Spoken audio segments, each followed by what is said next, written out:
Крајно уште една година за Некджам подкаст. 2024 година беше доста успешна за нас. Снимивме 22 епизоди, донесовме 22 гости и отворивме 22 различни теми или различни разговори со истите тие гости. Ви благодарам на сите што сте тука со нас и што го правите Некджам подкаст нешто различно и нешто кое е приказно за себе.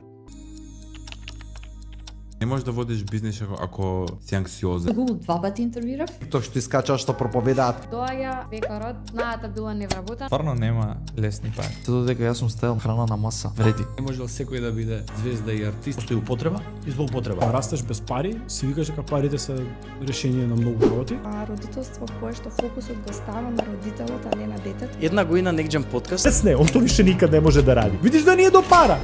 Јас знам што ради македонци. Не постои врска меѓу двајца партнери, кај што се било нагорна линија топ само во овој момент. Самиот универзитет и околина ќе ти даде само нови социјални контакти. Да се биде предприемач нема работно време. Поставување на лични стандарди за се околу мене. Младите не треба да има допир до смарт уреди до нивното второ, трето, четврто ведење. Најголемиот проблем е луѓето кога купуваат облека не читаат составните списки. Па ми речат Леле Снежа фризурата како петарда. Нема што немам видено. Значи немам што немам прочитано за мене. Не ме нервира веќе. Работиме со тоа што го негуваме детето во себе. Не му даваме некако да порасте.